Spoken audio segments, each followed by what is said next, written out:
I'm Danielle Insidious, and welcome to Rio Talk. Today I am here with Leo Villanueva. and Cesar Gonzalez. and today we're going to be talking about diversity in roles. So let's start off. We were talking about this a little while ago. We were bringing up the Harry Potter movies and like how J.K. Rowling's kind of doing this thing where she's tweeting about like, oh, let me sprinkle in the fact that there's Jewish characters or like there's a gay character without actually putting it in the context of the story, and how we thought it kind of cheapened it in a way. Right. Can you explain what we were doing?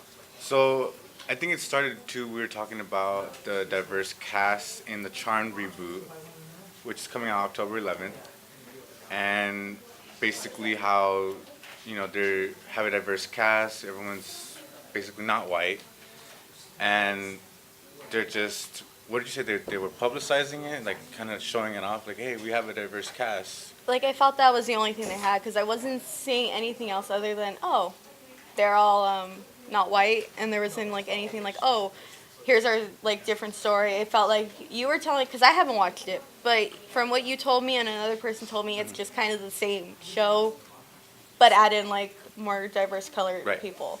So what I'm wondering on the show is are they gonna really show the cultural background of the diverse cast crew, or are they just gonna just let it play on as the character? And like, is there going to be more different themes of witchcraft? Right. Because I think it's different between every culture depending on like where you're looking at it, and that would be interesting because there's a lot of history there. You could do multiple things if you really tried.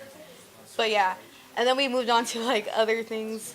I'm talking about Batgirl and her the remake of the what are they trying to do a show right for it? A CW show There is you go, going yeah. to come out, and it's going to be the actual character herself is gay in the comics, and they decided to hire Ruby Rose, I Yes, believe. who she identifies as a lesbian.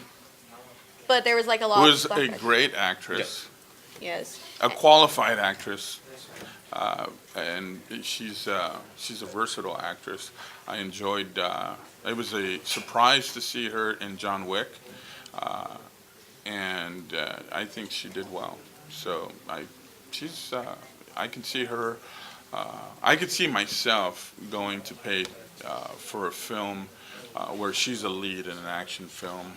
It really doesn't matter to me what her sexual orientation. It doesn't matter to me what anybody's sexual Right. orientation or identification is. That's not an issue for me. And I grew up in a family of strong men. I was raised primarily by traditionalists. My mother was a baby boomer, but I was more influenced by my grandparents. And I grew up watching black and whites, old films. And in these films, there were obviously, Hollywood was dominated by men. And recently I was watching Taming of the Shrew. And I thought to myself, this film embodies every controversial issue that is out there right now. The man was abusive. He spoke American English, but this was a take on Shakespeare's Taming of the Shrew, and he didn't have an English accent. We were accustomed to watching people portray a variety of characters with diverse backgrounds, whether it was somebody from from an Arabic country or African country. It could still be portrayed by a white male speaking proper English, and we saw that as normal. And we grew up, and I guess you can say we were conditioned to accept that. And it seems to me that there's a transition taking place, and it's a natural course of things. But how much of this is actually being forced upon us? Right. I agree. I get where he's coming from in some aspects, because there are times where you see, let's say like a Twitter user who's like behind the film being like, oh, we have all this diversity, we're so good, like we have someone for everybody, and it's just kind of like, okay, but you keep it in. I don't need to know that. You could just have your diverse It goes cast. without saying. Yeah. I think what you you mentioned something earlier that if you need to brag or boast about it, then you're kind of doing the most for it, And then it comes to one of the question you asked: how much is it being forced? Are they really doing it because that they know they should be doing it, or are they doing it because they're being asked to do it? Are they just going on with the times? Are they trying to keep it current? There's just different questions. Change is inevitable. It will come whether we want it or not. And the rate of change, I don't know what that is. I don't know how to measure the rate of change, evolution-wise or societal change. But when you're forcing change on people, there's going to be some pushback.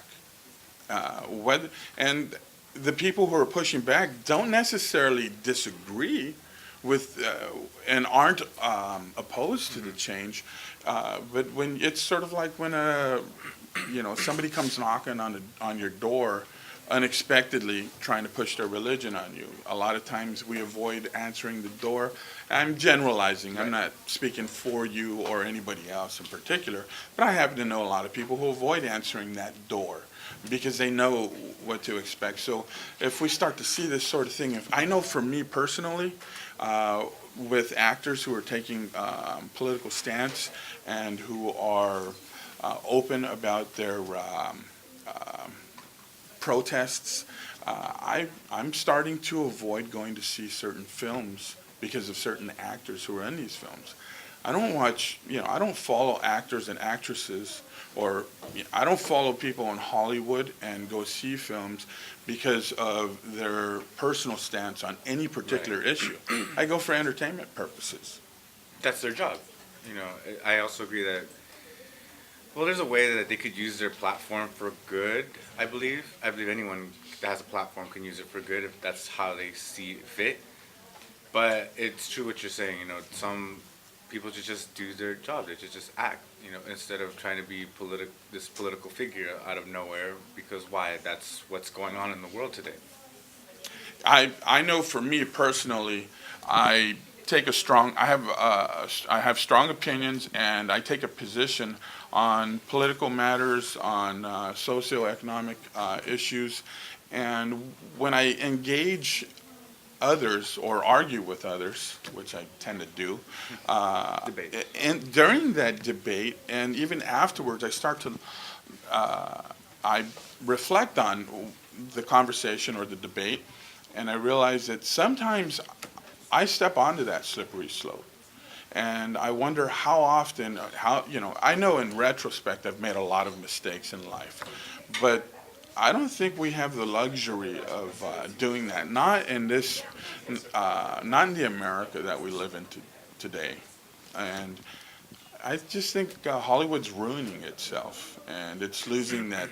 For me, it's lost its appeal. And I'm actually watching older films now, which were corny as heck growing up. But I'm just not as interested in new films as I was in the past. So do you think like call out culture makes makes it a little bit more hard to enjoy stuff? Did you say call out culture? Yeah, call out culture. You mean like Like calling out people without giving them a putting chance you to on fix it. Yeah, putting you on Front Street. Yeah. On blast. You know what? That's one of those things I was talking about. If you're going to start calling people out on stuff, you may be stepping out onto a slippery slope. We should be prudent when we take a position and decide to call somebody out on something. We should do a lot of thinking and look to see where that may lead, what that might lead to, and what the ramifications may be. So let me ask you guys this. Let's talk about Scarlett Johansson and the most recent controversy that she's been involved in about playing a transgender role in the movie. Rubtug. Rubtug. So she, people were praising her for it, like, oh, she'd be a good actress. And then now again, people are kind of going against her, saying, why should she should be playing that role when there's other transgender actors who could, be taking that role and be playing it just as well. That's the thing. Like, the problem is, when it comes to trans actors, they hardly get roles as it is, so I understand where they're coming from. But at the same time, I don't think Scarlett Johansson's intentions were, I'm going to take a Right. trans role. I do think she just did it because she was like, this is a meaty role. I'm going to get the chance to really flex my acting skills. I'll try it. I don't think she understands the ramifications of that. Does that make sense? Yes. What do you? Well, what's your thoughts? what I see going on, when I look around, and I just take it all in, and I think to myself, this is affirmative action on steroids, but unofficial policy. This is public opinion gone wild, and public opinion is just having a huge effect in every area of life right now in America, specifically. So, with regard to, I think she's a wonderful actress also. Great One of those persons who I'd pay One to of my go see. favorites. Yeah. One of my favorites. I just, backing out as a result of all the backlash was the appropriate thing to do. There's no reason there's going to be a negative light shine on her. And so it was the appropriate thing to do. Well, it should be known that she dropped the role. Yeah, she did drop the role. But that may be because Black Widow is going to begin soon. Okay, but I think this is all the time we have for today. This has been our Rio Talk. I'm Danielle Ancides, Leo Villanueva. Cesar Gonzalez. and we'll see you next time.